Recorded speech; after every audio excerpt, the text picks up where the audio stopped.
Now to the latest twist in a story that, as we said at the top of the broadcast, started as simply an embarrassment, but is now raising more serious questions about security for President Obama and the other world leaders who came to South Africa for the Mandela Memorial. As we were making our way back home from there, the sign language interpreter, who was called out as a fake, revealed news about himself and what he claimed was a history of serious mental illness. NBC's Ron Allen has the latest tonight from Pretoria.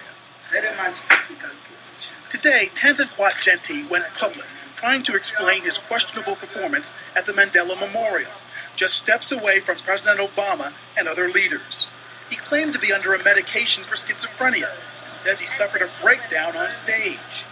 And immediately I see angels coming to the stadium. I start realizing that the problem is here. He said he has a history of violent behavior.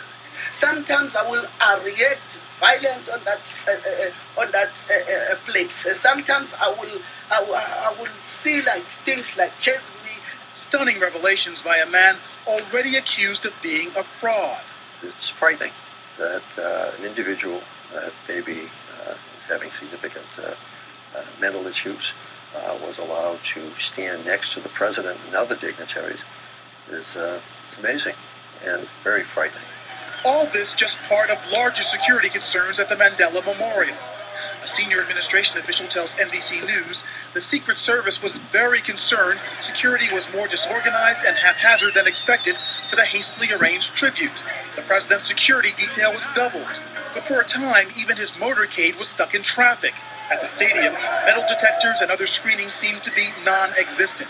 Extraordinary. Lester Holt mentioned it on the air that morning. It was strange. I was able to get into the stadium without any physical screening. There were no incidents, and the White House says Secret Service did a good job under difficult circumstances. Obviously, they worked very hard on this trip, which came about on short notice. And that so-called interpreter? There have been complaints before. When we complain, we feel that the South African government are deaf. But today, a government spokeswoman acknowledged hiring Genti was a mistake. From a security standpoint, it's a major embarrassment. An embarrassment that could have been something much worse. Ron Allen, NBC News, Pretoria.